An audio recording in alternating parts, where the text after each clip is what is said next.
Bonjour, alors aujourd'hui j'avais envie de vous parler des énergies de la pleine lune du 7 mars qui arrive dans quelques jours. Puisque les moments de pleine lune sont des moments très forts et puissants avec cette énergie du soleil qui est reflétée par notre satellite. En général ça travaille beaucoup au niveau des émotions, mais pas seulement. Donc j'ai demandé en guidance quelles étaient ces énergies. Et mes guides me parlent par des oracles, donc je vais vous faire part de ce que j'ai reçu. Et il faut savoir quand même que ce mois de mars s'annonce vraiment très particulier. Il y a beaucoup de mouvements planétaires. Pour ça, vous pourrez trouver toute information sur des sites d'astrologie pour voir tous les mouvements qui se passent. C'est assez énorme. Donc, si on en revient, nous, à notre pleine lune du 7 mars, on me parle d'abord d'une certaine urgence de passer à l'action. Avec la première carte qui est tirée des oracles des messages des planètes. On me donne Uranus et Mars, donc il y a un formidable élan qui me soutient et qui m'entraîne. On parle vraiment d'une énergie qui va nous pousser à tout revoir, à remettre une énergie dans nos actions, qui peut nous pousser à changer de métier, de lieu, de partenaire. Avec ça, on va pouvoir prendre des risques. On va pouvoir rompre des amarres, des choses qui sont contraignantes pour nous. Ça est vraiment ce qui est proposé. Donc ça va nous demander de suivre ce flux. Regardez tous les signes qu'il y a autour de vous, interrogez-vous intérieurement, qu'est-ce qui demande à être lâché, quelles amarres, quelles chaînes, pour aller de l'avant. Ça parle d'une énergie vraiment qui doit être utilisée pour dépasser nos limitations, faire un grand bond en avant dont on a besoin pour réaliser nos objectifs. C'est vraiment le moment de se lancer. Donc si vous avez des choses en cours, des envies, eh bien avec ce portail de la pleine lune, il va y avoir vraiment quelque chose qui va pousser vers l'avant. Il y a des petites affirmations positives avec comme j'ai le courage d'agir tout en respectant mon environnement.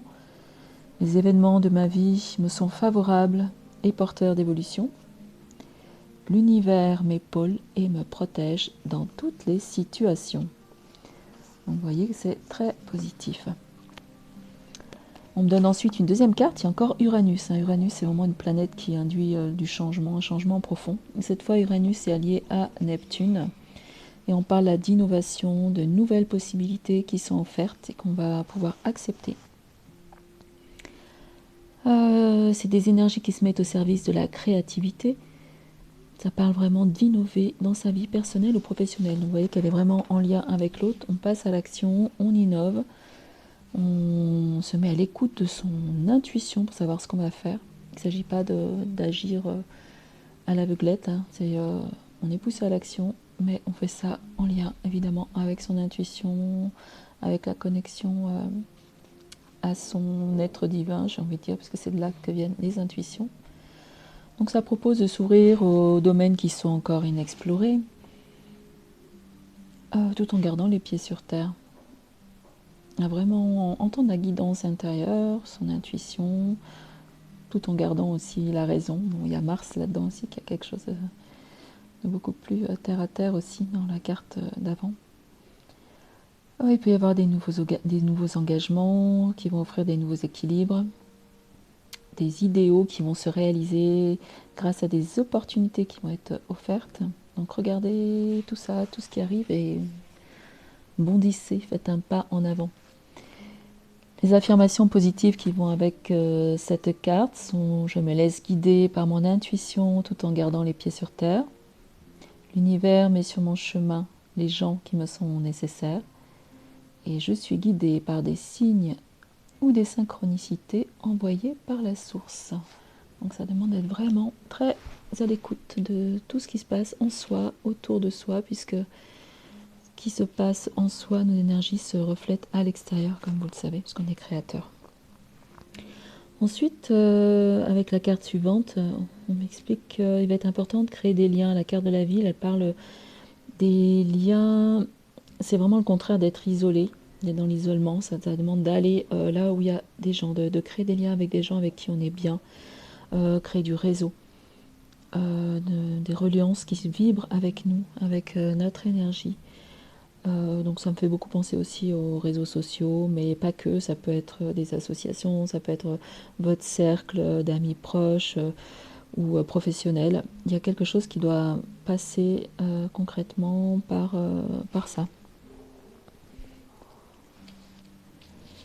Et ensuite, on m'offre la carte du lâcher-prise, donc on voit magnifiquement des êtres qui montent dans la lumière. Donc le lâcher-prise, c'est exactement le contraire du contrôle, donc comme c'était dit avant dans les cartes précédentes.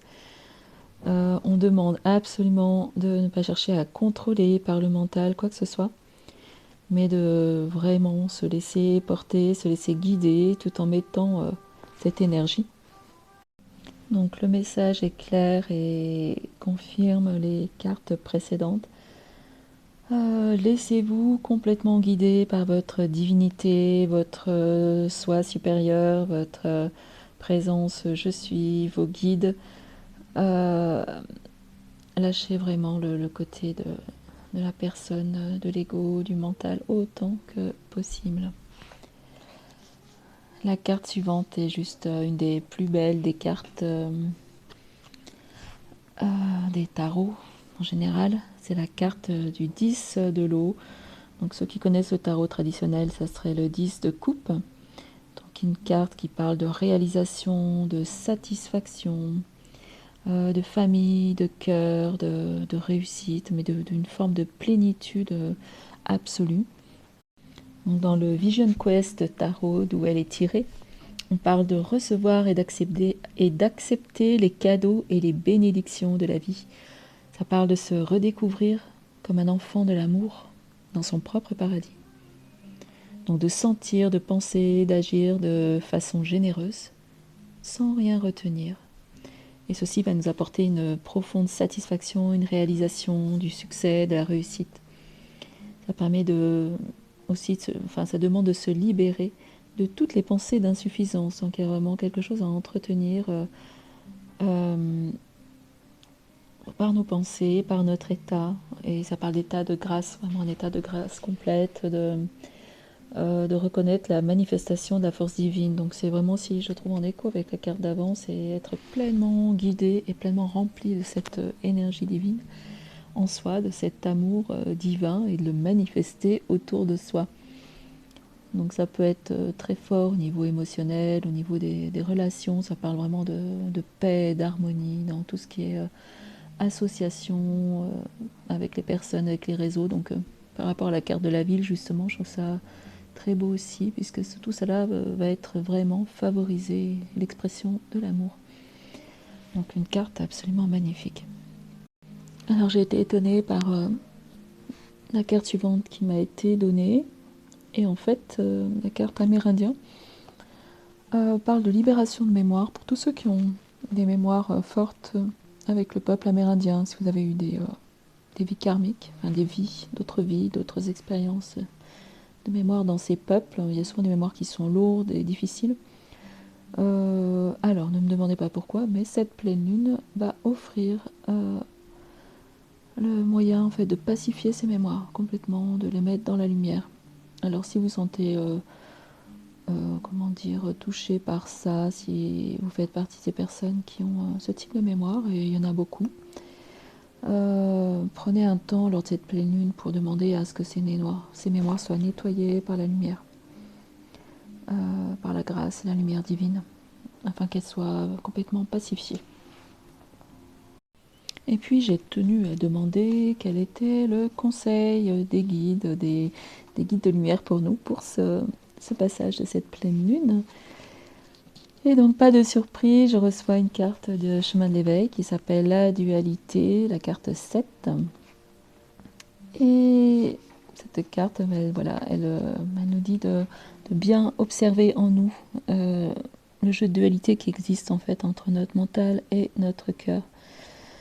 Et d'absolument revenir à l'essence de notre cœur, à l'intérieur de nous, à l'écoute de notre cœur, à l'écoute des intuitions qui descendent enfin qui se manifestent dans cet espace du cœur vibral.